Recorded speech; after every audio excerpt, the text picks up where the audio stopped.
Three facts I'll give you before we start. When this album's creator submitted it to be released, he apologized to the record label, saying, quote, "I had to do it." Second, this album was recorded in the same house where Sharon Tate was killed by Charlie Manson's cult. And the album's creator didn't really think about how that might be a disrespectful thing to do until one of Tate's family members confronted him about it. Third, the album art, called Wound, is made using crushed insects and the artist's own blood, among other materials. I have a question for you. What is the human condition?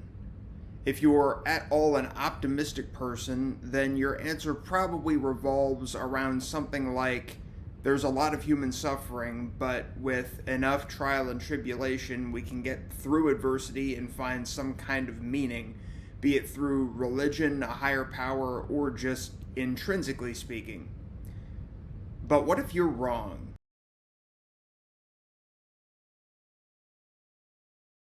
That question, as well as the deepest, darkest aspects of human existence and philosophy, are addressed on Nine Inch Nails' The Downward Spiral, considered by ChatGPT to be the darkest album of all time and one of the seminal albums of 1990s rock, which, if you're familiar with that genre at all, is very much a downer. I'll set the stage for you. It's the 1990s, and kids are growing up under abusive, drug-addicted parents who were the products of the Vietnam War.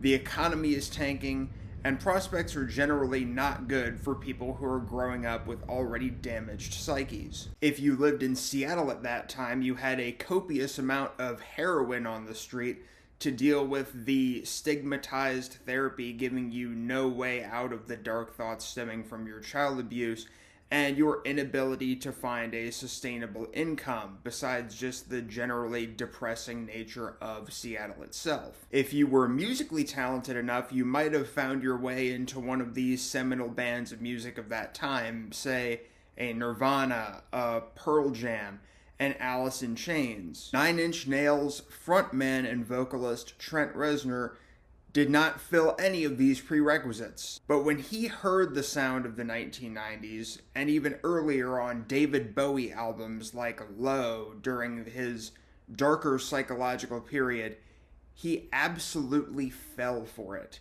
He just felt it. He knew how to channel that rich, multi-layered negativity that is plastered all over the subject of this review. Now, back to my question on the human condition.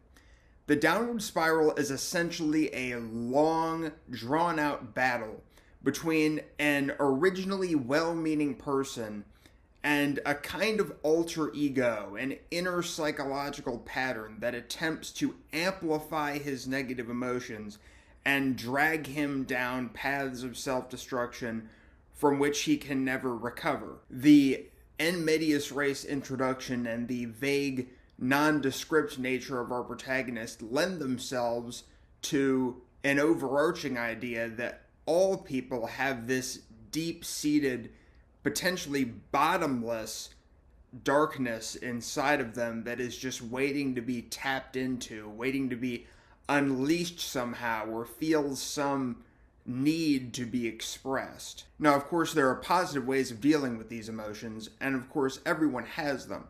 But remember, during this time, therapy is still heavily stigmatized, and that initial knock at the door that these negative emotions make, especially for young people, is loud and scary, and it says, "Run away from me now."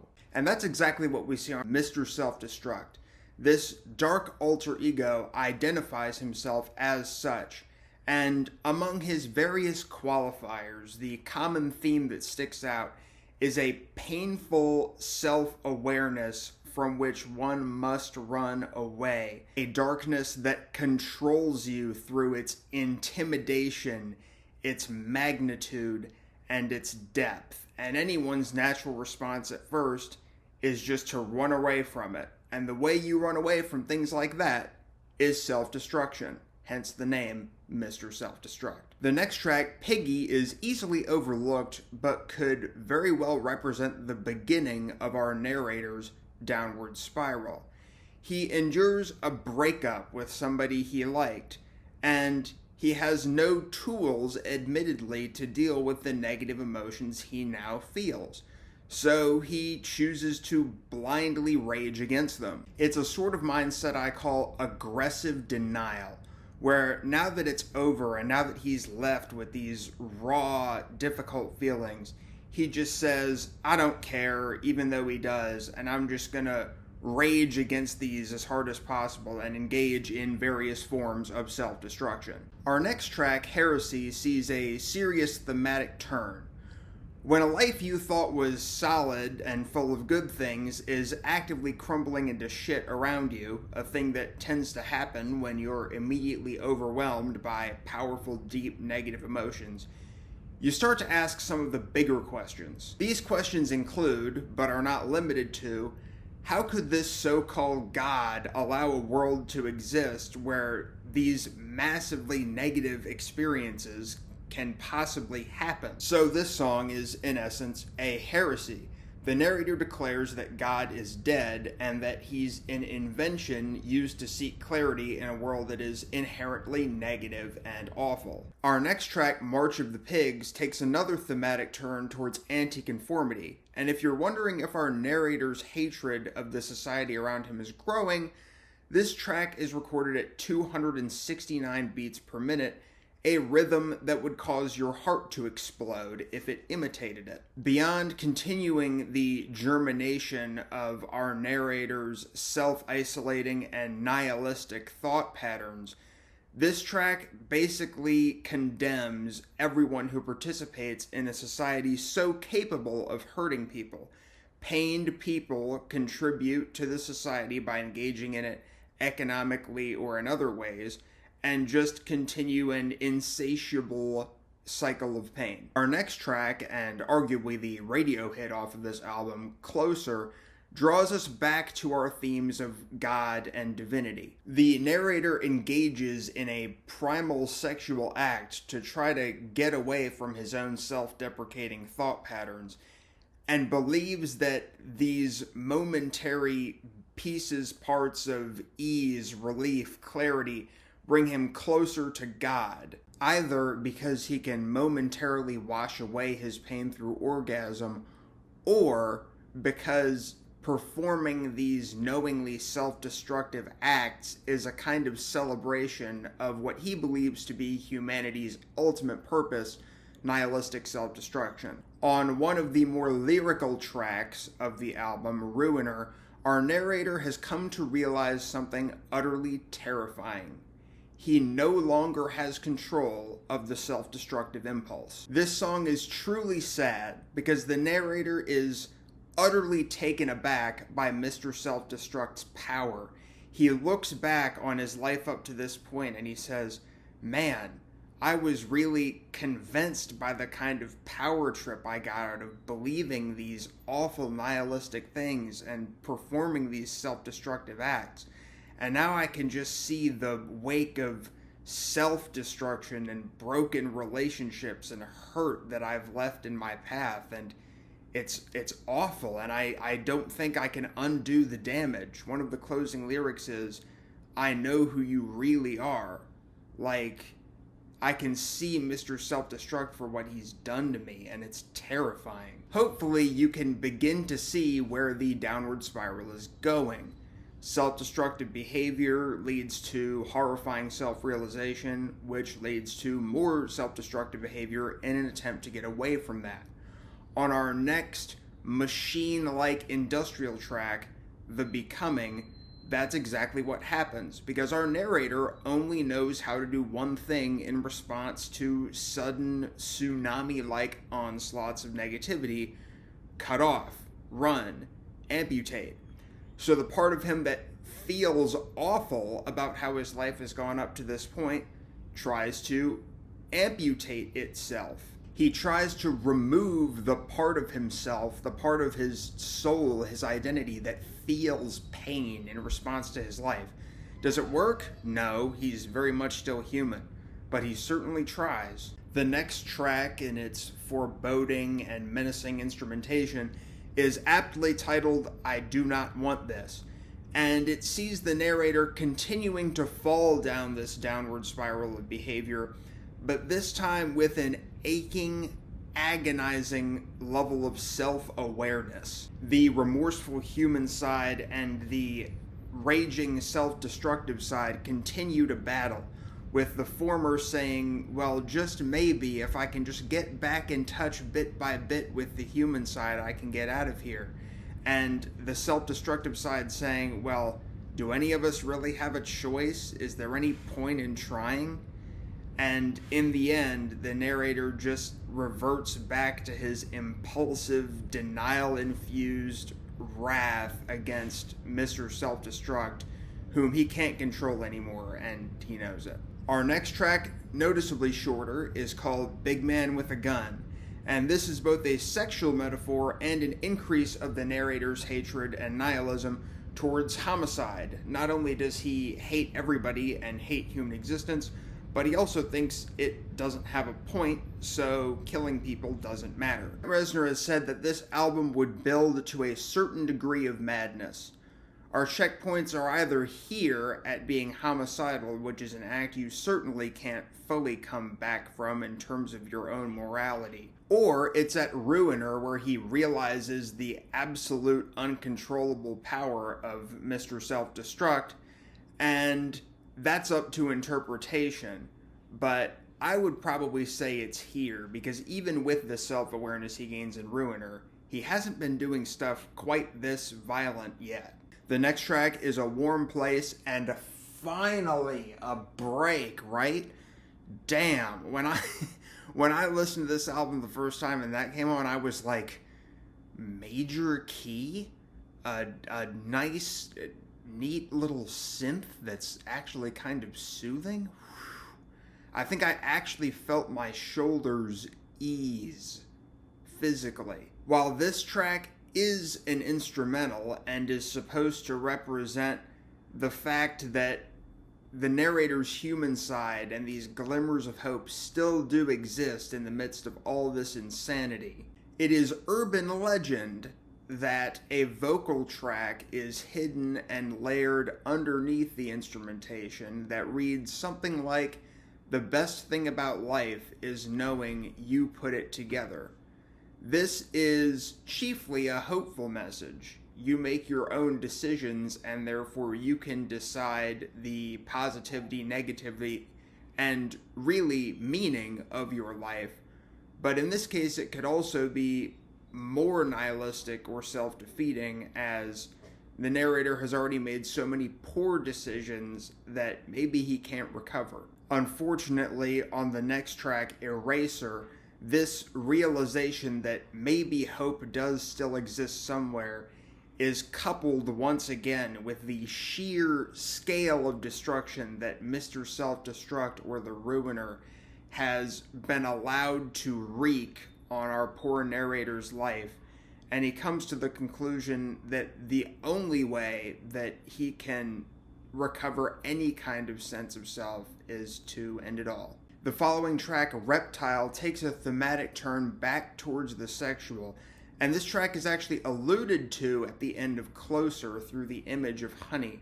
But much unlike "Closer," this track has an attitude of utter and complete resignation. Rather than trying to alleviate suffering through sexual acts, he's just doing it just to do it at this point. The last line of the track is, "I am so impure." There is such an element of shame here where he's like, I'm scum. I can't recover. I'm just going to do this to do it. I'm going to act as what I believe I am. The penultimate track is the title track, "The Downward Spiral," and it is so called because it is where this downward spiral leads. Death. This is one of two outcomes. It is either suicide or a suicide attempt that does not succeed. that is completely left to interpretation, and we don't know. But the point of the track is that all of this downward spiraling behavior and thought patterns lead to your demise. And now we have the closing track, and really the most famous track off of this album, Hurt, most known for Johnny Cash's cover of it later. The distorted instrumentation on this track lends itself to the idea of the final lingering echoes of a completely destroyed person. And it's a gentler track, considering that the guitar riffs on Eraser just tear your eardrums apart with pain. This one definitely falls more along the lines of remorse. The narrator looks back on his life and says, "What have I become? I've destroyed myself physically and mentally. I've destroyed my relationships. I don't stand for anything." And Mr. Self-Destruct says in the beginning, "You let me do this to you." And it's true. And he realizes it's true. I did this to myself, and I did this to other people. And his parting thought, ending with a massive echoey guitar chord, is, if I could start over, I would find a way to not have this happen to me. That huge guitar chord, followed by 1.5 to 2 minutes of increasingly cavernous silence, symbolizes that the downward spiral is at its bottom, has reached completion, and that maybe the only thing left is regret. Remember when I asked what the human condition was? Well, a good portion of this album is exploring and dipping into just the sheer depth of darkness that is within all of us, and that arguably all of us are capable of. And the follow-up question is, well, is that really the human condition? Are we just endless smokestacks of darkness that we have to keep covered up lest they spew out and wreck our lives and the lives of others? Well, at the end of this track, at the end of Hurt, the narrator ultimately concludes, if I could do it again, I would, he says that with determination, I would find a way to be different. So that just about sums up what I think is the main theme of this album, which is anti-nihilism. That nihilism, that darkness, Mr. Self-Destruct, may be a part of the human condition, but he's not the only part. And if the best thing about life is that you put it together, maybe if we could all start over, we could put together a different, brighter one. The next bits I want to talk about are uncertainty and anaphora. So, anaphora is a repetition of something such that its meaning gradually changes, especially in poetry or theater. If Mr. Self-Destruct had a diet, his food of choice, 90% of that plate, would be filled up with uncertain emotions, denial, guilt, just not knowing, oh, did I do the right thing? Is this really what I think? Oh, just loads and loads of self-doubt. And Mr. Self-Destruct feasts on that uncertainty. He wants to create more and more and more so that you run away and run away and run away and destroy and destroy and destroy yourself more.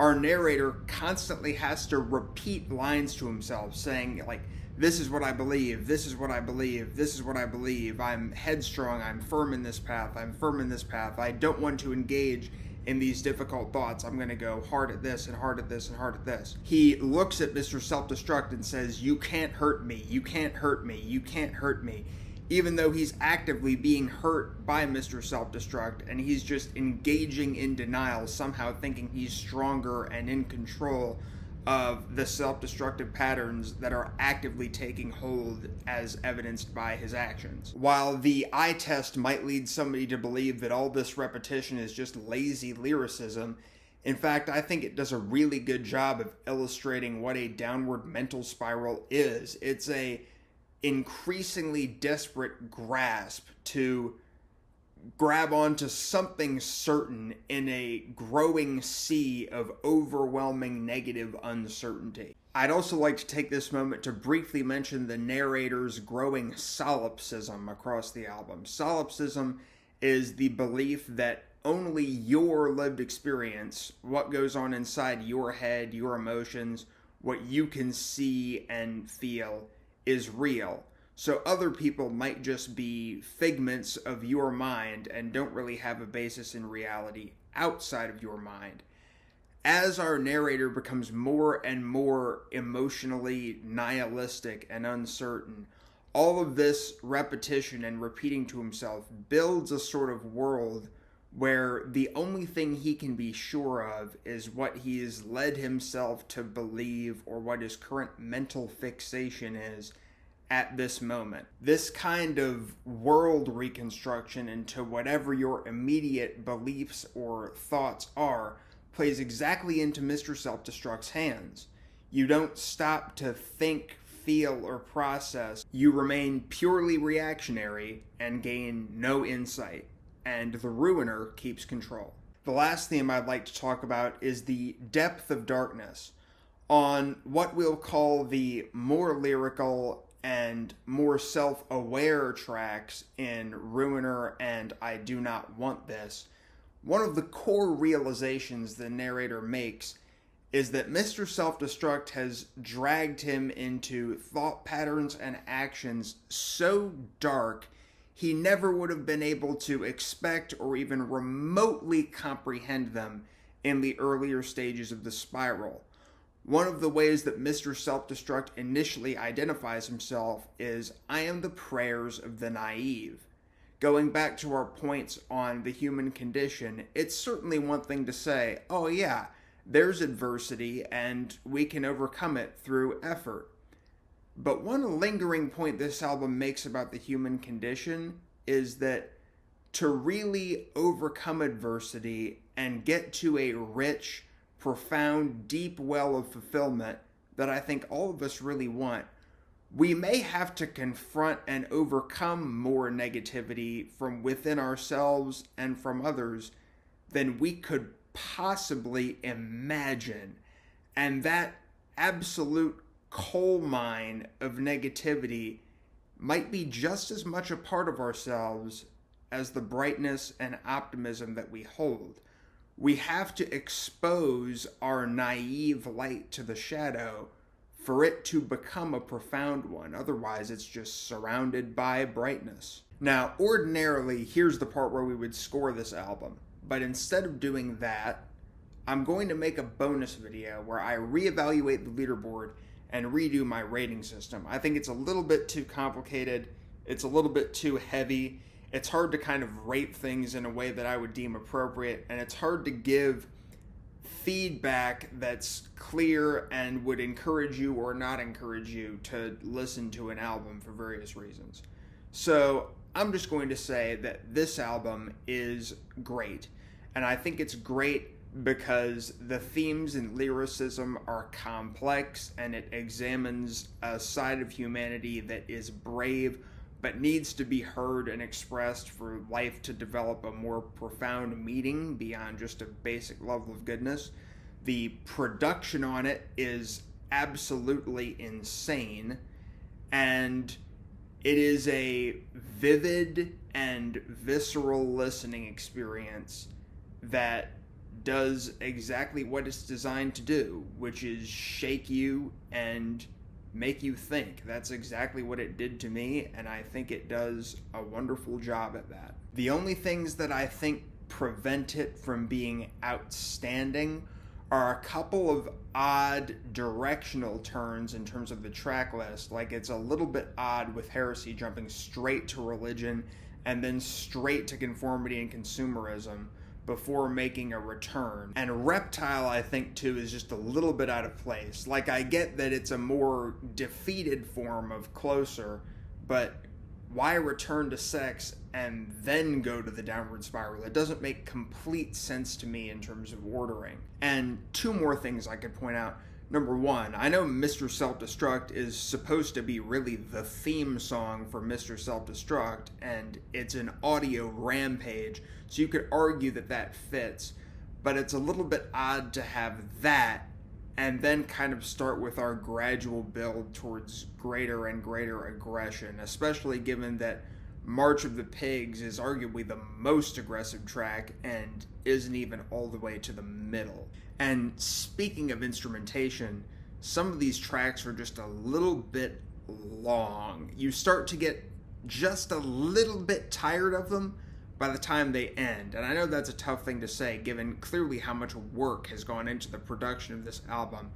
But Closer is 6.5 minutes. And by the end of it, you're like, can we move on to the next thing? And I found myself doing that with a few of the less lyrical, more instrumental songs. That, in my mind, is sort of what prevents this album from reaching the outstanding or Hall of Fame category, but it's close. It's very close. It's closer. And lastly, and I'll leave it here, it's just a little bit too much. Combined with the lengths of the tracks, I think there's just a little bit too much focus on like the visceral physicality of sex. There's just a little bit too much sex in general, and just the visceralness of that. And I get that this album is supposed to be like an utterly exhausting listening experience, and that's kind of the thematic point. Like I take that with a grain of salt, but there are times where I feel like it's just a little bit too much. It's going a little bit too hard, and you might say like, oh well, you know, are you going to make something like more negative? Like, is there a cap on the amount of negativity you're allowed to put in something? No, but with just the raw intensity with which so much of this album is made, it sort of like the length of the songs, there's a point where it becomes a little exhausting, even with our sudden break on A Warm Place. I mean, you follow that up with Eraser, which is just ugh. So that's my verdict on this album. I'd say it's great to great plus, probably great plus. And I'll have another chance to reevaluate that if I really want to when I make the bonus video redoing the leaderboard. I may consider throwing it in outstanding, but I'd have to listen to it another time, and I'd have to reconsider my own criticisms and see where I stand on that. But if you're emotionally fragile or you want to respect your emotional boundaries, don't listen to this album. If you aren't, then enjoy a crazy, physically exhausting, artistic experience. Thank you very much for watching.